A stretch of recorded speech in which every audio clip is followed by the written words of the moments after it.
ناشکری کی سب سے بڑی سزا کہ نعمتیں یا تو چھن جاتی ہیں یا نعمتیں رہیں بھی تو ان کا نفع چلا جاتا ہے اور ان کا فائدہ چلا جاتا ہے، اور آدمی ان نعمتوں سے لطف اندوز نہیں ہو سکتا۔ یعنی بظاہر نعمتیں ہیں اور یہ آدمی اور یہ شخص اور یہ قوم صرف ان نعمتوں کی چوکیدار رہ جاتی ہے اور ان کے فائدے سے محروم ہو جاتی۔ ناشکری کی ایک بڑی سزا ہے، اور اللہ کا وعدہ ہے کہ یہ آدمی شکر گزار ہو اور ایمان ہو تو اللہ اسے کبھی عذاب نہیں دے گا۔ کوئی آدمی ایمان کے ساتھ شکر گزار ہو، اللہ اسے کبھی عذاب نہیں دے گا۔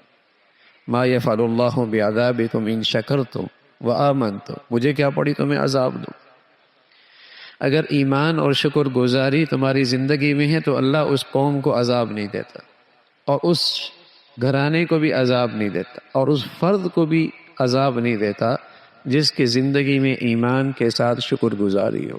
یعنی ایمان کے ساتھ شکر گزاری نعمتوں کی حفاظت کا بہت بڑا ذریعہ ہے، نعمتوں کے محفوظ ہونے کا بہت بڑا ذریعہ ہے، بلکہ اللہ کا وعدہ ہے کہ نعمتوں کے اضافے کا بھی ذریعہ ہے، نعمتوں کے اضافے کا بھی ذریعہ ہے۔ اور یہ عبادت اتنی آسان ہے، آپ بستر پہ لیٹے تو یہ عبادت کر سکتے، آپ سواری پہ بیٹھے یہ عبادت کر سکتے، آپ پاک ہیں یا نہیں آپ یہ عبادت کر سکتے، آپ کسی گھڑی کسی لمحے کہیں ہو آپ اس عبادت کر سکتے۔ دل سے اللہ کا شکر ہو، زبان پہ اللہ کا شکر ہو، اور اللہ کی نعمتوں میں اللہ کو ناراض نہ کیا جائے، سبحان اللہ۔ یہ ایک ایسی زبردست عبادت ہے، اور ایسی عبادت کرنے والا یقین جانی ہمیشہ اندر سے خوش رہتا۔ جس آدمی کو دل و جان سے شکر گزاری نصیب ہو جائے ہمیشہ اندر سے خوش رہتا۔ آدمی اندر سے مایوس کب ہوتا ہے؟ آدمی اندر سے پریشان کب ہوتا ہے؟ جب اس کے ذہن میں یہ بات بیٹھ جائے، مجھے یہ کیوں نہیں ملا، میرے ساتھ ایسا کیوں نہیں ہوا، مجھے تو یہ بھی ملنا چاہیے تھا، اور یہ چیز کیوں چلی گئی۔ یہی چیز اس کی زندگی میں غم لے کے آتی۔ لیکن جب ایک آدمی کے دل میں یہ ہو کہ اللہ نے مجھے تو میرے اوقات سے زیادہ رکھا، میری تو یہ بھی اوقات نہیں تھی، میں بھی ہزاروں لاکھوں انسانوں کی طرح اماں کے پیٹ سے تو ایک طرح ہی آیا تھا، ان کے کپڑے جسم پہ بھی کپڑے نہیں تھے، میرے جسم پہ کپڑے نہیں تھے، اور آج اللہ رب العزت نے لاکھوں کروڑوں سے زیادہ نواز رکھا ہے۔ یہ چیز اگر دل میں آ جائے اور زبان پہ اس کے تذکرے ہوں اور پھر اللہ کی نعمتوں میں اللہ کی فرما برداری ہو، ایسا آدمی ہمیشہ خوش رہتا۔ اس کے اندر ایک بہار ہے، بہار ہے۔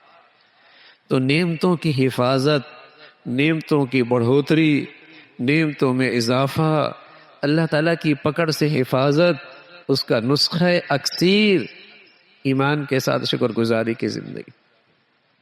یہ جو اللہ میاں قوموں کے تذکرے فرماتے ہیں محض کہانی کے طور پہ نہیں، سبق کے طور پہ، کہ دیکھو اس قوم کے پاس نعمتیں تو بہت تھیں، شکر گزاری نہیں ہوئی، اللہ کا شکر بجا نہ لایا، تو یہ قوم اللہ کی نظروں سے گر گئی اور اللہ کی پکڑ میں آ گئی، اور اتنی ڈھیر ساری نعمتیں بھی اس کے کام نہ آئی۔